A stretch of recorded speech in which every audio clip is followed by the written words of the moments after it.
Welcome to Firefighting in Canada This Week. Today's edition is brought to you by VFIS of Canada, a division of CVIS Incorporated, Canada's largest insurer of firefighters. I'm Jayson Koblun, and this is your firefighting news. Your top story. The Ontario government repeals firefighter certification regulations that were set earlier this year. Then, Alberta fire chiefs push for provincial legislation. And hear what Firefighting in Canada editor Grant Cameron has to say about Perth-Wellington MPP Randy Pettapiece reintroducing the Rea and Walter Act. Volunteer firefighters in northwestern Ontario are reacting with a mixture of disappointment and relief to news that the provincial government is revoking new training requirements. The new rules, which were brought in by the previous government in May, mandated standardized training for volunteer firefighters across the province. On Friday, October 12th, fire chiefs were informed that the regulations were being revoked. Fire departments and municipalities had expressed concern with the resources and supports required to be compliant with the certification requirements and the potential longer-term impacts on the ability of volunteer fire services to recruit certified firefighters. Many volunteer fire stations had concerns about aspects of the regulations, said Blair Arthur, chief of the Volunteer Fire Department in Shania, a rural municipality located just east of Thunder Bay, Ontario. But while he didn't like everything about the rules, including the one-size-fits-all nature of the requirements, Arthur said the news of the cancellation still came as a surprise. The need for mandatory training standards will be a topic of discussion at an upcoming meeting of Northern Ontario firefighters in Thunder Bay on October 20th. Alberta is one of two provinces without a Fire Services Act, leaving small-town brigades without the support and guidance they need, and it's something fire chiefs want to change. Alberta Fire Chiefs Association President Peter Critch said small-town fire services are on their own when it comes to making decisions about what to do and how to do it, and municipalities decide whether they even want to provide fire protection.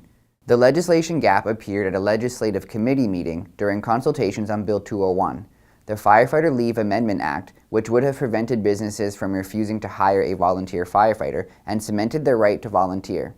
The committee recommended against that bill, but Vermilion-Lloydminster PC MLA Richard Stark wanted to investigate the possibility of a single fire act. The former Fire Prevention Act was amalgamated into the Safety Codes Act in the early 1990s. The newer act implements regulations and guides inspector and investigator training and how incidents are reported. Firefighter safety is covered under the Occupational Health and Safety Act. Perth-Wellington MPP Randy Pettapiece has reintroduced the Rea and Walter Act, Truss and Lightweight Construction Identification, at Queen's Park in an effort to improve firefighter safety. The act, known as Bill 33, will require commercial and industrial buildings, as well as certain multifamily dwellings using truss and lightweight construction, to be marked by an identification emblem. Buildings containing TLC will be required to post one of three emblems: F decals if only the floor of the building uses TLC, R decals if only the roof of the building uses TLC, FR decals if both the floor and the roof of the building use TLC. This is important legislation because it'll help to ensure firefighters know the type of building construction they're dealing with when they arrive at a fire scene. Presently, when firefighters arrive, they have no way of knowing if truss and lightweight construction was used in the building. Having these simple decals posted in a visible location will inform firefighters of the type of construction used in the building and might possibly save lives. My hope is that this legislation will get support from all political parties at Queen's Park.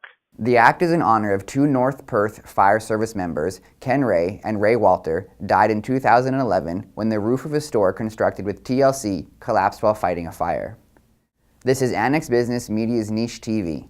Thanks again to VFIS of Canada, a division of CVIS Incorporated, Canada's largest insurer of firefighters. Stay tuned for our next episode of Firefighting in Canada This Week on Friday, October 26th. I'm Jayson Koblun. See you next time.